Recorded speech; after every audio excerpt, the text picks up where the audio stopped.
Friends देखंतु Hindustan copper limited तरफ आपण मानकर 290 गोटी ट्रेड अप्रेंटिस पदे आपण मानकर नोटिफिकेशन टी बाहरी।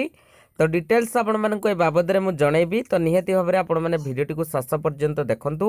ता सहित जदि आम चैनल में आपण मैंने फर्स्ट टाइम व्यू करूँ तो निहाती भाव में चैनल को सब्सक्राइब करी पाखरे थिबा बेल आइकन को प्रेस कर दियंतु, जहाँ फल कि मुझे जहाँ भी अपडेट आनिबी तो आपण मैंने सर्वप्रथम पाई परिबे। देखंतु जदि आपण मानक पोस्ट नेम कहबी तो आपण मानकर ट्रेड अप्रेंटिस पदवी आपण मानकर रही, जहाँकि आपण मानकर टोटाल नंबर ऑफ पोस्ट 290 गोटी वैकेंसी रही।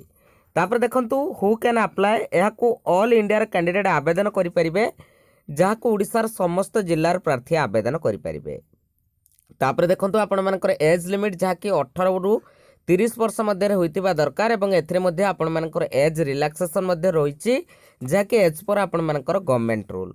तापर अप्लाई मोड जहाँकि आपण माने ऑनलाइन माध्यम रे यहाको आवेदन करिवे, जार एप्लिकेशन फीस एथरे आपण मानकर कोनोसी भी एप्लिकेशन फीस नाही।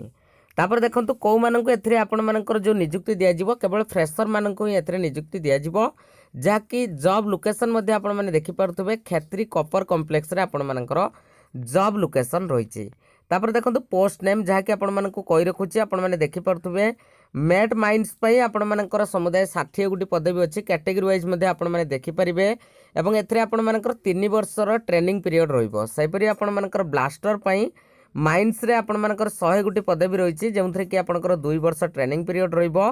डीजल मैकेनिक्स पई आपण मानकर 10 गोटी आपण मानकर पदवी रहिछि कैटेगरी वाइज मध्ये आपण माने देखि परिबे, जहाँकि आपण मानकर 2 वर्षर ट्रेनिंग पीरियड रहिबो। फिटर पई मध्ये 30 गोटी पदवी रहिछि, जेउथरे कि गोटे वर्षर ट्रेनिंग पीरियड रहिबो। सेपरि आपनकर टर्नर पई 5 गोटी पदवी, एथरे आपण मानकर गोटे वर्षर ट्रेनिंग पीरियड रहिबो। वेल्डर पई आपण मानकर 25 गोटी पदवी, एथरे मध्ये आपनकर गोटे वर्ष ट्रेनिंग पीरियड रहिबो। तापर सेपरि भाबरे आपण मानकर इलेक्ट्रिशियन पई 40 गोटी, सेपरि भाबरे आपण मानकर इलेक्ट्रोनिक्स मैकेनिक्स पई 6 गोटी, सेपरि आपण मानकर ड्रॉट्समैन सिविल पई 2 गोटी, ड्रॉट्समैन मैकेनिकल पई आपनकर 5 गोटी, कंप्यूटर ऑपरेटर प्रोग्रामिंग असिस्टेंट पई 2 गोटी, ता सहित आपण मानकर जो रही सर्वेयर पई आपण मानकर 5 गोटी, जहाँकि आपण माने देखि पारथुबे आपनकर एजुकेशनल क्वालिफिकेशन जदि आपण माने 10वीं श्रेणी पास करिसंती, ता सहित आपण माने जदि आईटीआई करिसंती तो एथिपई आपण माने एलिजिबल हे परिबे।